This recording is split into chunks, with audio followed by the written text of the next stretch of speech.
رب اعوذ بک من همزات الشیاطین واعوذ بک رب ان یحضرون۔ بسم اللہ الرحمن الرحیم۔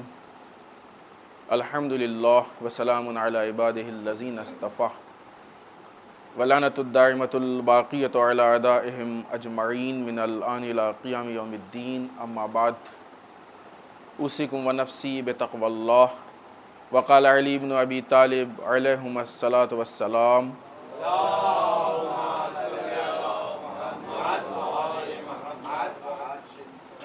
افضل الزہد اخفاء الزہد۔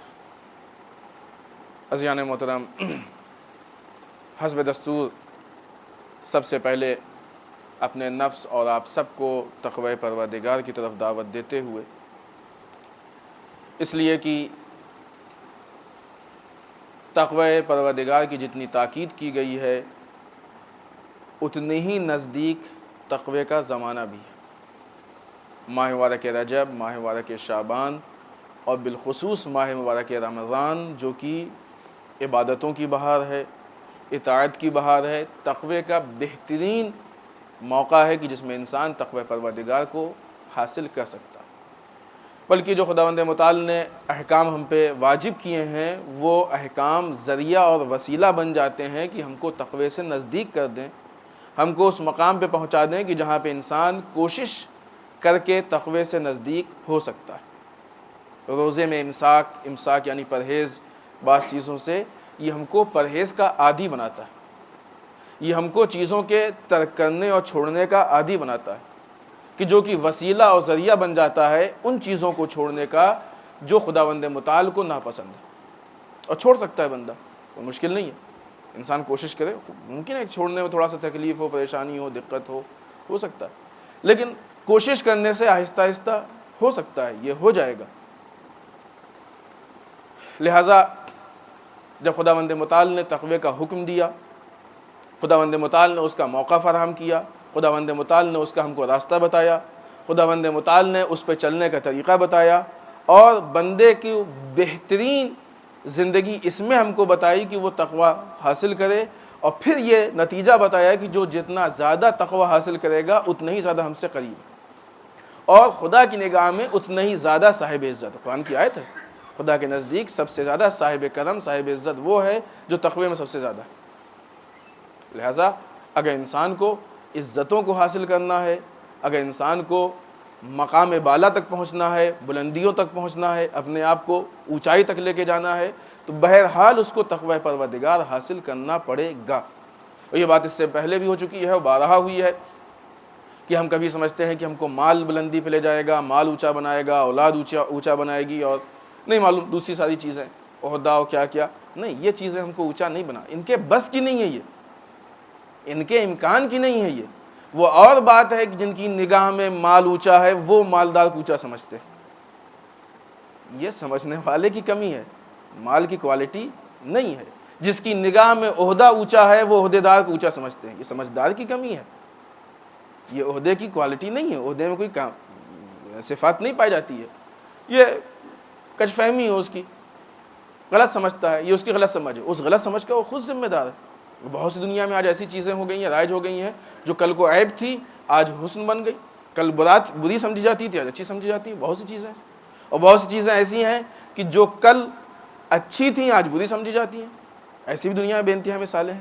تو اگر ہم دنیا کی مثال کے اعتبار سے دیکھیں کیا چیز اونچی ہے اور کیا نیچی ہے، تو دنیا کا معیار تو بدلتا رہتا ہے، لیکن ذات پروردگار کا جو معیار ہے وہ وہی ایک معیار ہے کہ جو ابتدائے خلقت، جب کائنات خلق ہوئی ہے تب سے خدا نے جس معیار کو بنایا ہے اور ہم کو بتایا ہے، وہ معیار آج تک ہے اور قیامت تک ہے۔ کتنے مالدار ہیں جو مال کی بنیاد پہ برے بھلے کہے جاتے ہیں، لیکن آج تک سنا آپ نے کہ کوئی متقی نعوذ باللہ تقوی کی بنیاد پہ برا کہا جاتا؟ نہیں ہے۔ حالات کے بدلنے سے نظریات بدلتے ہیں، لیکن تقوی کے متعلق نظریہ نہ آج تک بدلا ہے اور نہ قیامت تک بدلے گا، ثابت چیز ہے، پرفیکٹ چیز ہے، اپنی جگہ پہ ایک دم قائم، ذرا سا بھی اس میں کوئی رد و بدل نہیں، کوئی کمی زیادتی نہیں، یہ اپنی جگہ پہ باقی رہنے والی۔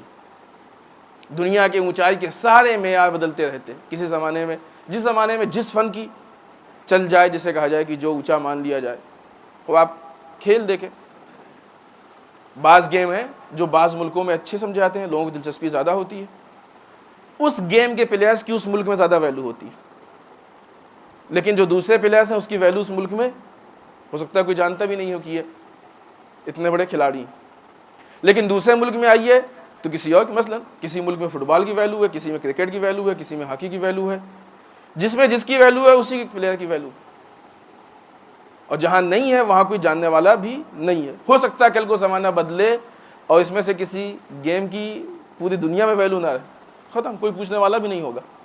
ہوتا ہے کہ نہیں ہوتا؟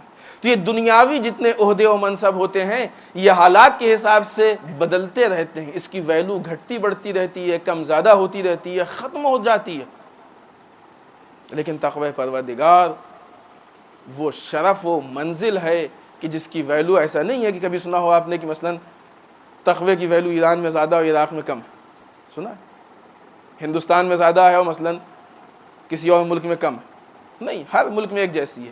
ہاں افراد کے حساب سے فرق ہوتا ہے، افراد کے حساب سے فرق ہوتا ہے۔ وہ لوگ کہ جو حقیقت الہیہ کو نہیں سمجھتے ہیں، زندگی کا مقصد نہیں سمجھتے ہیں، جو لوگ تقوی کی ویلیو کو نہیں سمجھتے ہیں، ان کی نگاہ میں ویلیو کم ہو سکتی ہے، لیکن ان کا معیار کوئی معیار نہیں ہے، اس لیے کہ ان کے پاس علم کی کمی ہے۔ کوئی جاننے والا کہہ دے غلط ہے تو بات سمجھی جائے گی، لیکن انجان کی اور جاہلوں کی باتوں کا کوئی معیار نہیں ہوتا ہے۔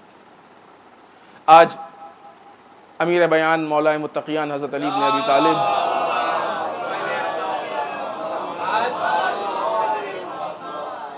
کہ جس قول کو ہم نے آپ کے سامنے پیش کیا کہ انشاءاللہ اب تک کے سارے قول آپ کو یاد ہوں گے، اور اس میں آج کا بھی ایک یہ، اور یہ آج کا بہت ہی مختصر اور بہت ہی آسان سا، افضل الزہد اخفاء الزہد۔ زہد کے معنی پہلے ہم بتائیں۔ زہد کہتے ہیں پرہیزگاری کو، زہد کہتے ہیں تقوی کو۔ زہد وہ یعنی کہ جو خداوند متعال سے خوف رکھتا ہو، خدا سے ڈرتا ہو، خدا کی مرضی کے مطابق پرہیزگاری کرتا ہو، اسے زہد کہتے ہیں۔ اسی زہد سے زاہد، اسی زہد سے زاہد، زہد انجام دینے والا، زہد کو اختیار کرنے والا، زہد کو اپنانے والا۔ جو زہد، زہد نہیں، زہد وہ نماز، یہ زہد ہے، آخر میں دال ہے، ڈی۔ تو جو آدمی زہد کو اپناتا ہے اس کو زاہد کہا جاتا ہے۔ امام فرماتے ہیں کہ افضل الزہد، سب سے افضل زہد، سب سے افضل پرہیزگاری، سب سے افضل تقوی یہ ہے اخفاء الزہد، کہ اپنے زہد کو، اپنے تقوی کو، اپنے پرہیزگاری کو چھپایا جائے۔ یعنی ایک طرف سے ہم کو تقوی اختیار کرنا ہے، اپنانا ہے، دوسری طرف سے تقوی کو چھپانا ہے، تقوی کو شو نہیں کرنا ہے، کیونکہ جہاں انسان راہ خدا میں کسی کام کو انجام دے کے لوگوں پہ عیاں کرنا، لوگوں پہ بتانے کی ضرورت سمجھتا ہے، یہ پھر عبادت نہیں رہتی ہے، ریاکاری ہو جاتی ہے، دکھاوا ہو جاتی ہے۔ دیکھیے عبادت ہے، اور عبادت کا ایک ہی اجر ہو سکتا ہے۔ اجر دو طرح کے ہوتے ہیں، یا انسان خالق سے اجر لے لے، خدا سے لے لے، یا انسان مخلوق سے لے لے۔ دونوں اجر ایک ساتھ نہیں ملتے ہیں۔ خداوند متعال نے کہا نہیں، اگر تم مخلوق کے پاس جاؤ گے تو ہمارا اجر ختم ہو جائے گا، اور اگر تم مخلوق کے پاس نہیں جاؤ گے، البتہ دو اینگل ہوتے ہیں اس کے۔ ایک یہ کہ آپ نے کسی کے ساتھ اچھا کام کیا، نیک برتاؤ کیا، آپ کی ڈیوٹی ہے کہ آپ نہ بتائیے، لیکن اگر وہ بتاتا ہے، بات مشہور ہو جاتی ہے، تو اس سے آپ کے زہد پہ اثر نہیں پڑتا ہے۔ یہ اس کی خوش فہمی ہے، اس کا فعل حسن ہے، اچھائی ہے اس کی کہ جو بتا رہا ہے، اس سے آپ کے بشرطے کہ آپ کی نیت پہ اثر نہ پڑے۔ اگر آپ کی نیت تبدیل ہو گئی تو وہ کنیکشن چینج ہو گیا، جو کنیکشن خدا سے تھا وہ ٹوٹ کے مخلوقات سے ہو گیا، اور جہاں خدا کا کنیکشن، جہاں مخلوقات سے کنیکشن ہوتا ہے وہاں خدا کا کنیکشن اپنے آپ ٹوٹ جایا کرتا ہے۔ تو اجر دو ہوتے ہیں، یا خالق سے اجر ہوتا ہے یا مخلوق سے اجر ہوتا ہے۔ اگر مخلوق سے انسان اجر لیتا ہے تو خالق اپنا اجر دینا بند کر دیتا ہے، ہوتا ہے نا۔ بعض اوقات اگر ہم نے 2 وقت کی نماز پڑھی، ایسے بہت سے لطیفے مشہور ہیں۔ ایک صاحب نے نماز شب شروع کی تھی، نئی بیٹھے تھے، اور وہ چاہ رہے تھے کسی بہانے سے نماز شب کا نام نہ آئے تو ہم یہ ظاہر کریں کہ ہم نے نماز شب پڑھنی شروع کر دی۔ نماز شب ہے یہ چھپی چیز، خدا نے اس کو رکھا ہے یہ رات کی تاریکی میں، خالق و مخلوق کی گفتگو۔ پریشان ہو گئے، کوئی ذکر نہیں ہے، آخر میں پھر ایک مرتبہ پریشان ہو کے زبردستی انہوں نے ایک بات نکالی اور کہنے لگے کیا نماز شب کتنے انسان کو پیاسا کر دیتی ہے، بلا وجہ کی بات، انسان کو نماز شب سے کتنی پیاس لگتی ہے۔ بالآخر کسی نہ کسی طریقے سے ظاہر کر دیا کہ ہم نے نماز شب پڑھی نہیں ہے عزیزان محترم۔ کیوں؟ اس لیے کہ لوگ کہیں کہ یہ نماز شب پڑھنے والے ہیں، خود جہاں سے یہ تصور ذہن میں آیا خدا اپنے اجر کو روک لے گا۔ اور بات یہاں تک نہیں ہے، بات اطاعت اور عبادت کے ہر مرحلے تک ہے۔ سوال اس بات کا ہے کہ عبادت کرنے والا اس کو عبادت سمجھتا ہے کہ نہیں سمجھتا ہے۔ اگر ہم نماز پڑھ رہے ہیں اور نماز عبادت ہے تو اس نماز کا جو لوگوں سے نہیں ہم کو ملنا چاہیے، خدا سے، ہم کو لوگوں سے توقع امید نہیں رکھنی چاہیے۔ اگر ہم قرآن پڑھ رہے ہیں اور قرآن عبادت ہے تو اس قرآن کی تلاوت کا اجر لوگوں سے نہیں۔ خوب اجر کیسا ہوتا ہے؟ لوگ کیا دیں گے؟ کیا دیں گے؟ بہت سے بہت یہی تو کہہ دیں گے کہ بہت اچھا قرآن پڑھتے ہیں، بہت پابند ہے نماز کے، اس کے علاوہ کیا دیں گے؟ ایک لفظ۔ اور لوگوں کی دی ہوئی اچھائی مشکل سے ملتی ہے لیکن چھنتی جلدی۔ تجربہ بھی ہے اور یہ مولا کا قول بھی ہے کہ کبھی لوگوں کے معیار پہ خوش مت ہونا۔ لوگ جب دینے پہ آتے ہیں تو دوسروں کی اچھائیاں بھی تم کو دے دیتے ہیں، اور جب چھیننے پہ آتے ہیں تمہاری اچھائی بھی چھین لیتے ہیں۔ تو لوگ کیا دیں گے؟ جس کے پاس خود کچھ نہیں وہ دوسرے کو کیا دے گا؟ تو لوگ بہت سے بہت یہ مشہور تو کر سکتے ہیں کہ آپ بہت بڑے متقی ہیں، لیکن اس کے عوض میں کچھ دے نہیں سکتے۔ کتنا پست اجر ہے۔ اس کے مقابلے میں خداوند متعال جو اجر دے رہا ہے وہ کہتا ہے کہ ہم تم کو تقوی کے مقابلے میں رضائے پروردگار دیں گے، اللہ کی رضا دیں گے۔ ہم راضی، اور جس سے خدا راضی ہو جائے، رضوان من اللہ اکبر، اللہ کی ذرا سی رضا کائنات کی سب سے بڑی چیز ہے۔ اب اس کے مقابلے میں بندہ کیا لا سکتا ہے؟ تو اگر ہم نماز کو عبادت سمجھتے ہیں تو اب اس کے اجر کی لوگوں سے امید نہ ہونی چاہیے۔ حتیٰ کہ عزاداری یقیناً عبادت ہے، اگر عبادت سمجھتے ہیں تو اب لوگوں سے اجر کی امید نہیں ہونی چاہیے کہ ہماری مجلس کے لوگ تعریف کریں بحیثیت ذاکر کہ بڑی اچھی مجلس پڑھی، لوگ آ کے کہیں۔ بحیثیت ہوسٹ جو آدمی مجلس کر رہا ہے، صاحب خانہ، اس کو اس بات کی امید نہیں ہونی چاہیے کہ لوگ آ کے کہیں کہ صاحب کیا کہنا، بہت عمدہ مجلس ہوئی آپ کے یہاں کی، بہت لوگ آئے، بڑی اچھی تھی نیاز۔ آج کل ویسے بھی نیاز ہے نا۔ اس بات کی امید اگر خدا کے لیے ہے تو اس بات کی امید نہ رکھیں کہ لوگ کہیں کہ بہت اچھا تھا۔ جس کے لیے ہے وہ کہے بہت اچھا تھا۔ محنت اس میں وصول ہے، لوگوں کو کہہ دینے سے کیا ہے؟ لوگ تو کبھی کبھی جھوٹ بھی بولتے ہیں، آپ کے منہ پہ آپ کی تعریف، پیٹھ پیچھے برائی ہے نا۔ ایسے لوگ بہت سے مل جائیں گے، جس کے قول کا کوئی بھروسہ نہیں، اس کے نام پہ ساری باتیں قربان، اور جس کا اجر ہمیشہ رہنے والا ہے اس کی فکر نہیں۔ بعض اوقات اگر کسی نے کہیں پہ ذرا سے 4 پیسے بنوانے، ڈونیشن، حتیٰ کہ ڈونیشن تو بہت بات کی چیز ہے، نکالا ہوا خمس کی جو کہ انسان کے لیے واجب ہے دینا، اگر وہ بھی کہیں دے دیا تو چاہتا ہے کہ مجمع عام میں 4 آدمی کہیں کہ یہ بہت بڑے ڈونر ہیں۔ چلے آپ نے الفاظ، یہ بہت بڑے ڈونر۔ کیوں انسان کو اس بات کی تمنا ہے، کیوں انسان کو اس بات کی لالچ ہے کہ لوگ کہیں؟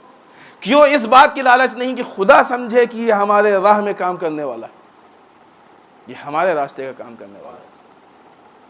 کتنا دیا ہم نے، اور دیا کس کا ہے؟ اول تو وہ خمس دیا جو دینا واجب تھا، وہ ایک مرتبہ ہمارے نکلنے کے بعد ہماری ذمہ داری ہو گئی ہے کہ وہ کہیں نہ کہیں جائے۔ کہاں جائے، کیسے جائے، یہ لے جانا ہماری ذمہ داری۔ اور پھر اس کا دینے کے بعد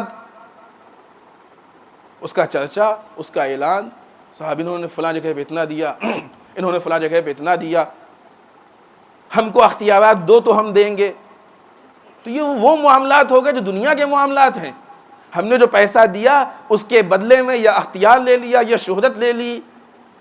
اختیار سمجھ رہے ہیں آپ؟ اختیار کہتے ہیں کہ جہاں پہ ہم کو کچھ کرنے کی اتھارٹی مل جائے، جس کو آپ رسمی لینگویج میں اگر کہیں تو مثلا ہم کو ٹیسٹی بنا لو، ہمارا بھی تو کچھ اختیار ہو تو ہم دیں گے۔ تو یہ معاملہ ہو گیا، ڈونیشن نہیں ہے، معاملہ۔ جس طریقے سے آپ آٹا، دال، چاول خریدتے ہیں، ویسے ایک عہدہ خریدا ہے آپ نے، خدا کی راہ میں نہیں دیا ہے، اپنے عہدے کے لیے دیا، معاملہ ہے۔ عزیزان محترم، عبادت عبادت کو عبادت پروردگار جب تک باقی رکھیں گے یہ عبادت خدا کے لیے ہوگی. جس دن معاملہ بن جائے گی خدا کی عبادت نہیں ہوگی. اور معاملہ کیسی ہوگی کہ اس کے بدلے میں ہم کو شہرت مل جائے, اس کے بدلے میں عزت مل جائے, اس کے بدلے میں لوگ دیندار کہنے لگیں, اس کے بدلے میں یہ مل جائے. جہاں بھی انسان نے یہ کوشش کی کہ اس کے بدلے میں مل جائے, وہیں سے وہ معاملہ ہو جاتی ہے. معاملہ جس سے ہوتا ہے بس وہی اس کا اجر دیتا ہے. کبھی دیکھا آپ نے کہ آپ نے کسی دکان سے ایک سامان خریدا ہو اور سامان کا پیسہ آپ نے پیمنٹ کر دیا, سب کچھ ہوا, باہر نکلو کسی اور نے کہا بھئی یہ سامان ہمارا ہے, ہم کو بھی دو پیسہ. کہا صاحب کیسے ہو سکتا ہے؟ ایک چیز کی ایک قیمت ہوتی ہے, دو نہیں ہوتی ہے. ہم نے اس کی قیمت جو اس کا مالک تھا دے دیا. یا ایک جگہ سے قیمت ملتی ہے, دو جگہ سے نہیں ملتی ہے. اسی طریقے سے آپ کی عبادت کی ایک قیمت تھی, ایک جگہ سے ملنے والی تھی. آپ نے اختیار کر لیا کہ ہم کو مخلوق سے اس کی قیمت چاہیے, آپ نے لے لیا. اب آپ کا وہ مال مخلوق نے خریدا ہے, اب وہ خالق کے لیے بچا ہی نہیں کہ جو خالق کی بارگاہ میں جائے گا. اگر خالق کی بارگاہ میں لے جانا ہے تو اس کو پہلے مخلوق سے بچائیں. لہذا افضل الزہد اخفاء الزہد, چھپانا, اپنے تقوی اور پرہیزگاری کا چھپانا, یہ سب سے بڑا زہد ہے. علماء اعلام کی بے انتہا ایسی مثالیں ہیں. بہت مشہور عالم دین گزرے ہیں شیخ انصاری, مولانا اور جتنے بھی اہل علم سب ان سے واقف ہیں, اس لیے کہ حوزہ علمیہ میں ان کی کتاب کو بغیر پڑھے اجتہاد تک پہنچنے کا تصور ہی نہیں. فقہ میں بڑی مشہور کتابیں ہیں ان کی, اور وہ بھی ان کا درس خارج ہے. وہ درس خارج اسے کہتے ہیں کہ جو اجتہاد کے لیے کلاس لیا جاتا ہے. شیخ انصاری, ان سے روایت ہے کہ ان کے تقوی کے بارے میں کہ بے انتہا تقوی تھا اور بہت پوشیدہ تقوی تھا. اس کے علاوہ مقدس اردبیلی کا بہت مشہور واقعہ ہے کہ کسی شاگرد نے پوچھا مقدس آپ گناہ کرتے ہیں؟ تو مقدس نے سوال کے جواب کو ٹالنے کی کوشش کی, نہیں بتانے کی کوشش کی. لیکن جب دیکھا کہ وہ شاگرد پیچھے پڑ گیا, ایک بار, دو بار, تین بار پوچھتے ہی گیا, تو مقدس نے مجبور ہو کے بتایا کہ نہیں, ہم نہیں کرتے. ہم میں سے کوئی ہوتا, اتنا بڑا اس کو بینیفٹ ملنے والا تھا, اتنا بڑا ایک ہاں پہلی جواب میں اس سے پہلے کہتا ہاں ہم گناہ نہیں کرتے. نہیں, یہ ہے افضل الزہد اخفاء الزہد. چھپایا آپ نے اس زہد کو, اپنی پرہیزگاری کو چھپایا. پھر اگلے اسٹیپ پہ اس نے پھر پوچھا مقدس آپ گناہ کے لیے سوچتے ہیں, تصور کرتے ہیں؟ دیکھیے ہمارے وہ جوان جو کہتے ہیں کہ ہم لوگ تو انسان ہیں, ہم کیسے گناہ سے بچ سکتے ہیں؟ جس سماج و معاشرے میں ہم آپ رہتے ہیں اسی سماج و معاشرے میں مقدس اردبیلی رہتے تھے. یہی سماج و معاشرہ. ایسا نہیں کہ پہلے کے زمانے میں گناہ نہیں, بہت بھی گناہ کے حالات. آج تو پھر بھی مسائل پیدا ہو جاتے ہیں, اس وقت تو گناہ کو چھپانا نسبتاً بہت آسان تھا. پھر اس نے سوال کیا, پھر مقدس نے ٹالنے کی کوشش کی کسی طریقے سے اس کا سوال ٹل جائے. وہ مقدس کہ جس سے ان کے کلاس کے متعلق کوئی طالب علم, کوئی ان کا اسٹوڈنٹ سوال کرتا تھا فوراً جواب دیتے تھے. وہ مقدس جب ان کے اپنے زہد کے لیے, اپنے تقوی کے لیے سوال کیا گیا تو مقدس ٹال لے.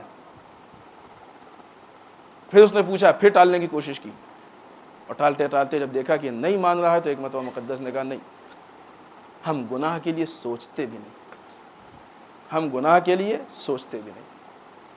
ماہ مبارک رمضان کے روزے کی جو 3 قسمیں بیان کی گئی تھیں, اس میں سے تیسری قسم کی ہماری فکر بھی روزے دار ہو, یہ وہ روزے دار فکر ہے.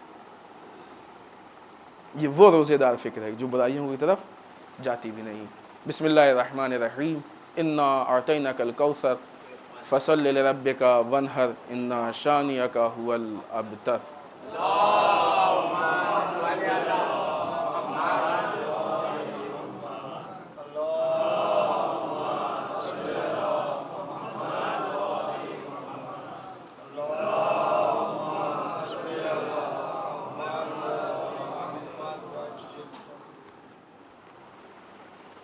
رب اعوذ بک من همزات الشیاطین واعوذ بک رب ان یحضرون. بسم اللہ الرحمن الرحیم. الحمد للہ الذی لا یبلغ مدحتہ القائلون ولا یحصی نعماہ العادون ولا یودی حقہ المجتہدون. اللہم صل وسلم علی صاحب الدعوۃ النبویہ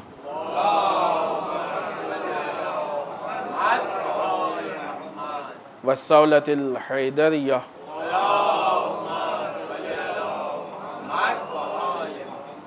والعصمت فاطمیہ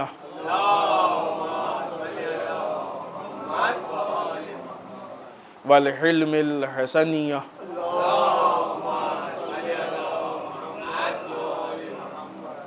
والشجاعة الحسینیہ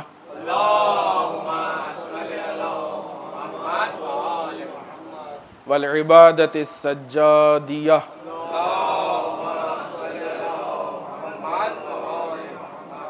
والآثار الباقریہ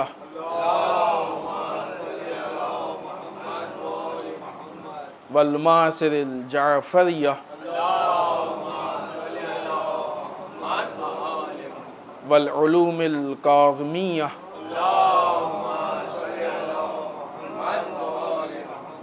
والرضاء الرضویہ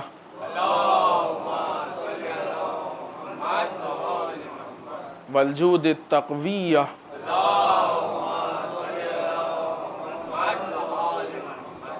والنقاوة النقویہ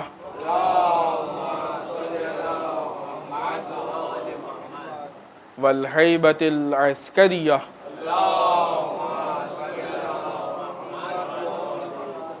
والغیبة الہیہ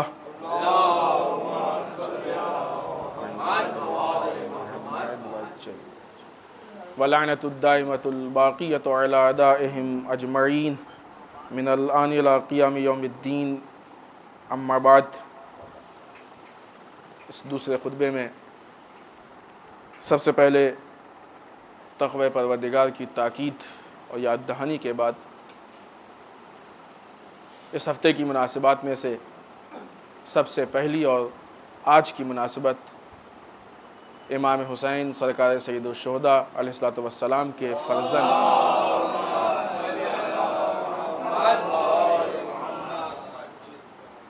جناب علی اصغر علیہ السلام کی ولادت باعث سعادت ہے.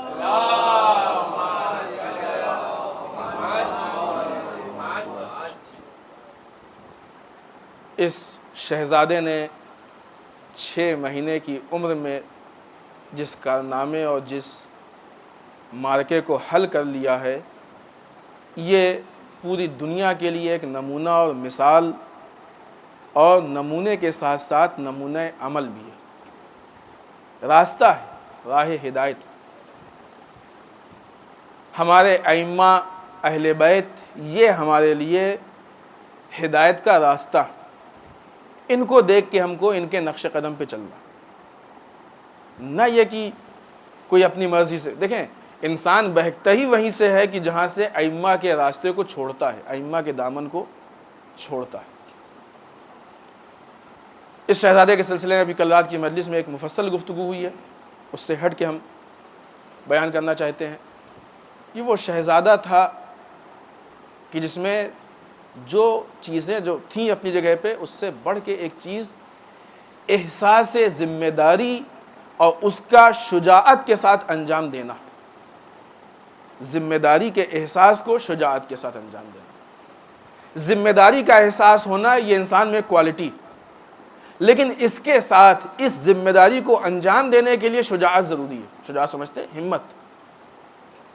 مثلا ہم کو اس بات کی ذمہ داری کا احساس ہے کہ ہم کو فلاں بات کہنی چاہیے، لیکن اگر اس بات کا ڈر ہو کہ یہ بات کہیں گے تو یہ مسائل پیدا ہوں گے تو یہ ذمہ داری کا احساس بیکار رہ جائے گا، اس بات کو ہم نہیں کہہ پائیں گے. ہم کو اس بات کا احساس ہو کہ ہم کو فلاں میدان میں جنگ کے لیے جانا ہے، لیکن اگر ہمت و شجاعت نہیں ہے تو یا تو جائیں گے نہیں، اگر جائیں گے تو بھاگ کے چلے آئیں گے. ایسے ہی ہے نا؟ کیوں؟ اس لیے کہ شجاعت نہیں ہے. بزدلی انسان کو اس کی ذمہ داری تک پہنچنے سے رکاوٹ بنتی ہے، مانع ہوتی ہے. تو پہلی چیز، پہلی کوالٹی احساس ذمہ داری. اس ذمہ داری کے احساس کے لیے انسان میں فکر چاہیے، انسان میں شعور چاہیے، انسان میں صحیح اور سچا علم چاہیے. انسان کے سامنے ائمہ کی زندگی ہو، ائمہ کی زندگی میں سے جو نکات، جو پوائنٹس، نمونے عمل ہیں وہ ہو، زندگی کو تحلیل کرنا جانتا ہو، انالائز کرنا جانتا ہو، اس سے نتائج کو حاصل کرنا جانتا ہو، تب کہیں جا کے اس کو معلوم ہوگا کیا ذمہ داری. ہم نے جو جملہ پیش کیا تھا، یقیناً وہ جملہ پوری زندگی انسان اگر نقل کرتا رہے کم ہے. امام حسین کہتے ہیں الا ترون الی الحق لا یعمل به والی الباطل لا تناہی عنہ. کیا نہیں دیکھتے ہو کہ حق پہ عمل نہیں ہو رہا اور باطل سے نہیں روکا جا رہا؟ انی لا ارى الموت الا سعدا والحیات مع الظالمین الا براما. ہم موت کو سعادت کی موت سمجھتے ہیں اور ظالمین کے ساتھ زندہ رہنے کو ذلت کی زندگی سمجھتے ہیں۔ مولا اس جملے کو بیان کر رہے ہیں تو یہ بھی بیان کر دیجئے کہ آپ کا جملہ ایکسپائر کب ہوگا، اور اگر نہیں ہوا ایکسپائر تو آج اس پہ عمل کیوں نہیں ہو رہا ہے؟ جو کارنامہ حسین کا 6 مہینے کا بچہ انجام دے کے چلا گیا، وہ آج 18 سال 20 سال 32 سال اور 40 سال کا جوان کیوں نہیں کہہ پا رہا؟ یا تو اس کے اندر شعور نہیں ہے کہ ذمہ داری کو محسوس کر سکے، اور اگر یہ شعور ہے تو وہ بزدل ہے کہ میدان میں آنے سے ڈرتا ہے۔ دو میں سے ایک چیز ہے، ورنہ کوئی یہ نہیں کہہ سکتا کہ آج ظلم نہیں ہو رہا ہے، آج اسلام کے خلاف کوئی سازش نہیں ہے، آج اسلام کے خلاف کوئی تحریک نہیں ہے۔ اور اس سے زیادہ کیا ہوگا؟ قرآن جل گیا۔ اس سے زیادہ کیا ہوگا کہ اسلام کے آئین کو بدنام کیا جا رہا ہے؟ اس سے زیادہ کیا ہوگا کہ حقیقت اسلامی کو ختم کرنے کی کوشش کی جا رہی ہے؟ اب ہم کس انتظار میں بیٹھے ہوئے؟ ایک جملہ ہم نے کہا تھا، اس کو ہم ریپیٹ کریں کیونکہ مجمع میں بہت زیادہ فرق ہے، اس لیے دو چیزیں، ایک چیز ہوتی ہے خبر، کسی چیز کی اطلاع دینا، اور ایک چیز ہے حکم۔ ائمہ نے آنے والے زمانے کے متعلق خبر بھی دی تھی اور ہم کو کیا کرنا ہے اس کا حکم بھی دیا۔ آئیے ہم اپنے زمانے سے بات کرتے ہیں۔ پہلے ہم کربلا کی مثال دیں۔ کربلا کے لیے خبر کیا دی گئی تھی؟ کہ بیویوں کی چادریں چھینی جائیں گی۔ حکم کیا تھا؟ دین کی نصرت کرنی۔ اب اگر بیویاں ان چادروں کے چھننے کی بنیاد پہ ڈر کے بیٹھ جاتی کہ صاحب یہ خبر دی گئی ہے تو کوئی اپنی ذمہ داری پہ نہیں، خبر تھی لیکن اس کے باوجود زینب ام کلثوم نے اپنی ذمہ داری کو انجام دیا۔ آئیے ہمارے زمانے میں بھی ایسا ہی ہے۔ خبر یہ دی گئی کہ جب یہ پوری دنیا ظلم و جور سے بھر جائے گی تو امام کا ظہور ہوگا۔ حکم کیا دیا گیا ہے؟ کہیں یہ حکم دیا گیا کہ دنیا کو ظلم و جور سے بھرو؟ نہیں۔ الا ترون الی الحق لا یعمل به ولا الباطل لا تناہی عنہ انی لا ارى الموت الا سعدا والحیات مع الظالمین الا برما۔ کیا نہیں دیکھتے ہو کہ حق پہ عمل نہیں ہو رہا اور باطل سے نہیں روکا جا رہا؟ میں ایسے میں موت کو سعادت کی موت اور ظالمین کے ساتھ زندہ رہنے کو ذلت کی زندگی سمجھتا ہوں۔ مسلمانوں، حکم اور خبر کے فرق کو پہچانو۔ وہ خبر ہے، خبر کا مطلب یہ نہیں ہوتا ہے کہ ہم ظلم کا انتظام کریں، خبر کا مطلب یہ نہیں ہوتا ہے کہ ظلم پہ خاموش رہیں، خبر کا مطلب یہ نہیں ہوتا ہے کہ ظلم کو پروموٹ کریں۔ خبر دی گئی کہ ایسا ہوگا۔ جس طریقے سے جب امام حسین نے کہا کہ آج حق پہ عمل نہیں ہو رہا ہے، باطل سے نہیں روکا جا رہا ہے، لیکن ویسے ماحول میں بھی 72 دیندار نکلے، ایسے ہی جب امام آئیں گے پوری دنیا ظلم و جور سے بھری ہوگی لیکن 313 نکلیں گے۔ اب یہ فیصلہ ہمارے ہاتھ میں ہے کہ ہم ان لوگوں میں سے ہوں گے جو دنیا کو ظلم و جور سے بھر رہے ہیں، یا ان میں سے ہوں گے جو 313 بن کے نکلیں گے۔ یہ 313 والے وہ ہوں گے جو ائمہ کے احکام پہ عمل کریں گے۔ علی اصغر بہترین مثال کہ جس نے اس بچپنے میں احساس ذمہ داری کا بھی مظاہرہ کیا اور میدان کربلا میں اسلحوں کی کھنک کے سامنے علی اصغر کے صحت پہ اثر نہیں پڑا۔ وہ شہزادہ ہے کہ جس نے مسکراتے مسکراتے اپنی جان کو اسلام پہ نچھاور کر دیا۔ اس سے بہترین مثال اور اس سے بہترین نمونہ عمل مسلمانوں کے لیے کیا ہو سکتا ہے؟ دوسری مناسبت جو اس ہفتے کی، جناب امام موسی کاظم علیہ السلام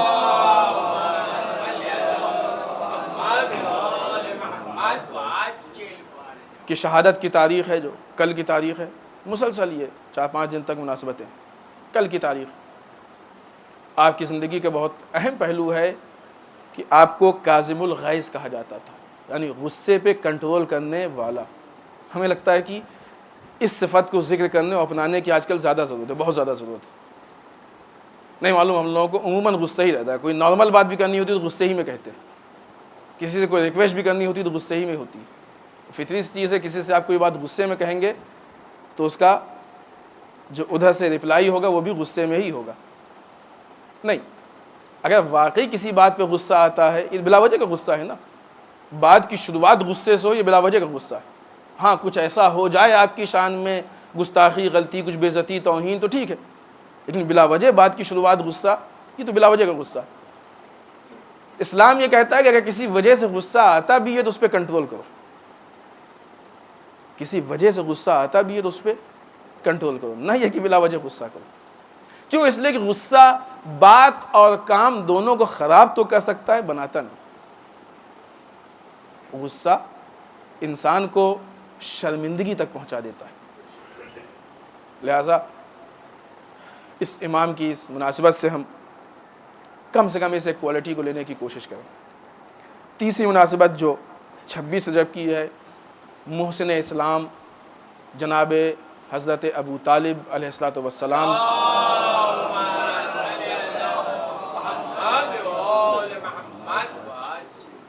کی تاریخ وفات۔ اسلام کی وہ عظیم شخصیت ہے کہ جس نے اسلام کے لیے سب کچھ قربان کر دیا، سب کچھ قربان کیا۔ شیب ابو طالب کی سختیاں برداشت کیں، کفار قریش کے مسائل برداشت کیے، اور جب بھی اسلام کو نصرت کی ضرورت ہوئی، دعوت ذوالعشیرہ سے لے کے اپنی زندگی کے آخری لمحے تک مال سے، اولاد سے، ہر اعتبار سے اسلام کی نصرت کی۔ لیکن عجیب بات ہے کہ مسلمانوں کو یہ شخصیت کافر نظر آتی ہے۔ اتنی سب کچھ قربانی دینے کے باوجود اس کے بعد یہ معلوم ہوتا ہے کہ ضروری نہیں کہ لوگ جس کو جو سمجھے وہ صحیح ہی ہو۔ ایک بڑا مجمع اگر کسی کو غلط سمجھنے لگے تو ضروری نہیں کہ وہ صحیح ہو۔ جناب ابو طالب نے علل اعلان کھلم کھلا سب کے سامنے اتنی بڑی بڑی قربانی دی۔ کلمہ پڑھنے والا جب کلمے کی ابتدا کرتا ہے اس کو یہ معلوم ہوتا ہے کہ یہ کلمہ کہاں سے شروع ہوا، تو اس کو یہ معلوم ہوتا ہے کہ احسان ابو طالب تھا کہ جو کلمہ شروع ہوا۔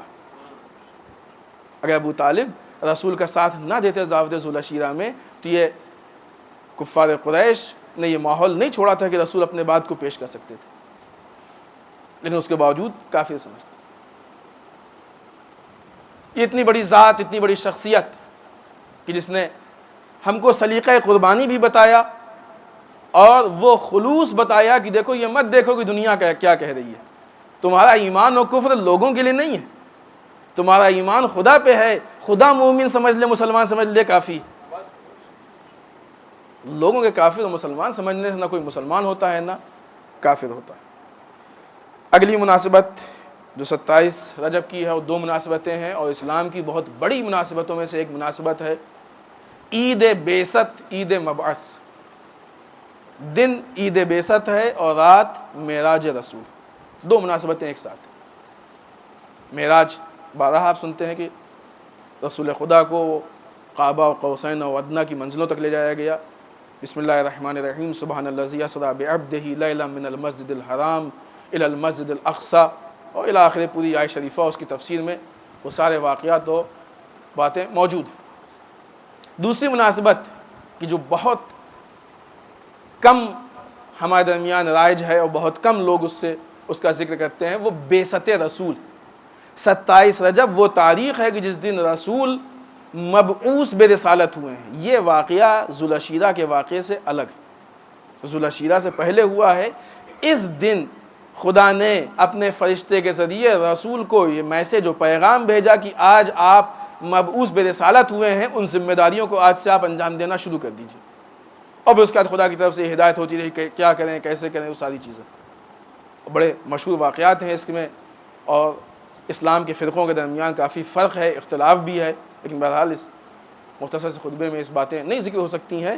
لیکن سب سے اہم کہ ہم تاریخ میں، ہم روایات میں، ہم احادیث میں یہ تلاش کرنے کی کوشش کریں کہ مقصد بعثت رسول کیا ہے۔ جو رسول کی بعثت کا مقصد ہے وہی مقصد اسلام ہے، اور جو مقصد اسلام ہے وہی ہماری زندگی و حیات کا مقصد ہے۔ یہ وہ تاریخ ہے کہ جس تاریخ کو اسلام نے اپنا سفر شروع کیا۔ لہذا جب ہم اس تاریخ کو پہنچے تو حساب کریں کہ ہم کن کن منزلوں اور مرحلوں سے ہوتے ہوئے یہاں پہ پہنچے ہیں، اور یہ ہم اسلام کو آگے کی طرف لے کے جا رہے ہیں یا ٹھہرا دیا، یا اپنی بنسبت اسلام کو ہم نے مثلا پیچھے کر دیا۔ خود قرآن مجید ہر ہفتے جمعے میں، یہ بھی مصلحت خداوندی ہے، ہر ہفتے جمعے میں مقصد بعثت رسول بتایا جاتا ہے۔ سورہ جمعہ کی آیت دوسرے نمبر کی، بسم اللہ الرحمن الرحیم، هو الذی بعث فی الامیین رسولا منہم یتلو علیہم آیاتہ ویزکیہم ویعلمہم الکتاب والحکمہ۔ وہ خدا کہ جس نے امیوں کے درمیان میں سے ایک رسول کو مبعوث کیا، کیوں؟ تاکہ وہ آیات پروردگار کی تلاوت کرے، ان کا تزکیہ کرے، اور اس کے بعد کتاب و حکمت کی تعلیم دے۔ یہ قرآن ہے کہ جو مقصد بعثت رسول بتا رہا۔ پڑھیے گا انشاءاللہ، آج جا کے سورہ جمعہ کا ترجمہ پڑھیے گا اور اس کا دیکھیے کہ مقصد بعثت رسول کیا، وہی ہماری زندگی کا مقصد ہے۔ اگلی مناسبت 28 رجب کی سرکار سید الشہداء امام حسین علیہ السلام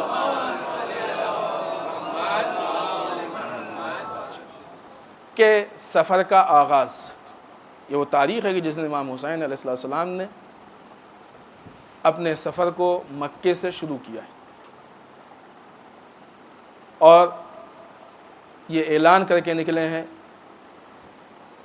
انما خرجت لطلب الاصلاح فی امت جدی، ہم اپنے جد کی امت میں اصلاح کے لیے جا رہے ہیں۔ ارید ان آمر بالمعروف ونہی عن المنکر، ہم امر بالمعروف ونہی عن المنکر کا ارادہ رکھتے ہیں۔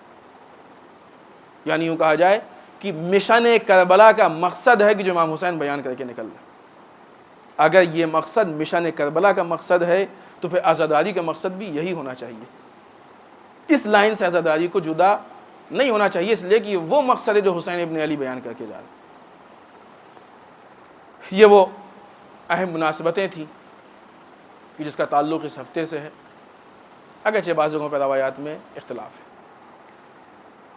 زمانے کے مظالم میں ابھی آپ نے سنا ہوگا ویڈنسڈے کو، بدھ کو، عراق میں، بغداد میں، حلہ میں جو بلاسٹ ہوا ہے جس میں اچھے خاصے زائرین مارے گئے۔ خب امام موسیٰ کاظم علیہ السلام کی شہادت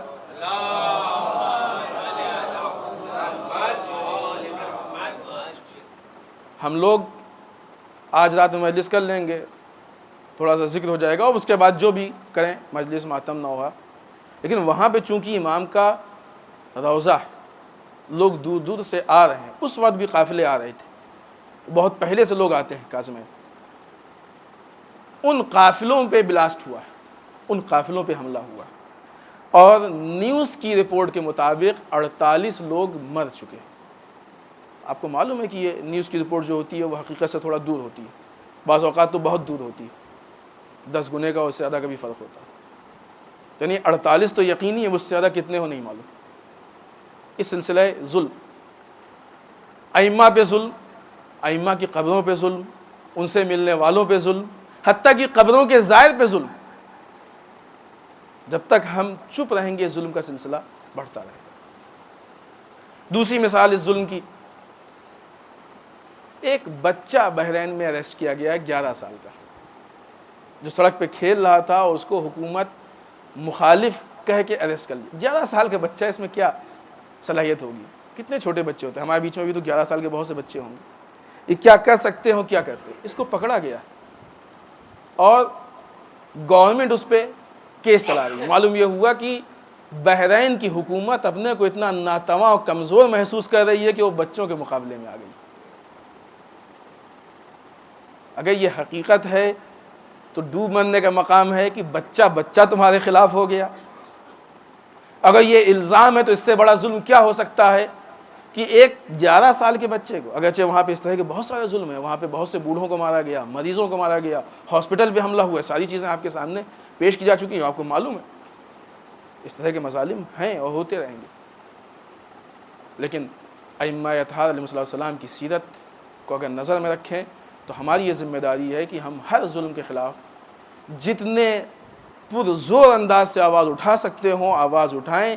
یہ ہماری ذمہ داری ہے احکام اسلام اور احکام ائمہ اطہار کی روشنی میں۔ ظلم کو برداشت کرنے کی اسلام نے کہیں اجازت نہیں دی ہے۔ آئیے بارگاہ خداوندی میں دعا کرتے ہیں، پالنے والے ہم سب کو اعمال صالحہ کی توفیق عنایت فرمائے۔ بار اللہ ہمارے قبیحہ سے محفوظ رکھ، بار اللہ ہمارے گناہوں کو بخش دے، بار اللہ ہمارے مرحومین کو بخش دے، پالنے والے اسلام و مسلمین کی حفاظت فرما، بار اللہ دشمنان اسلام کو نیست و نابود کر دے، بار اللہ جو بیماروں نے شفائے کامل و عاجل عنایت فرما، بار اللہ جو بے روزگار ان کو روزگار عطا فرما، بار اللہ جو برسر روزگار ان کی روزی میں خیر و برکت عطا فرما، بار اللہ جو پریشان حال ان کی پریشانیوں کو دور فرما، بار اللہ جو لا ولد ان کا اولاد صالح عنایت فرما، بار اللہ جو صاحب اولاد ان کی اولاد کو نیک سیرت بنا، بار اللہ ہمارے علماء کا سایہ ہمارے سروں پہ باقی رکھ، بار اللہ رہبر و مراجع کو طول عمر عنایت فرما، بار اللہ امام کے ظہور میں تعجیل فرما، ہمیں ان کے اعوان و انصار میں شریک ہونے کی توفیق عنایت فرما۔ ربنا تقبل منا انک انت السمیع العلیم۔ بسم اللہ الرحمن الرحیم۔ قل هو اللہ احد اللہ الصمد لم یلد ولم یولد ولم یکن لہ کفوا احد۔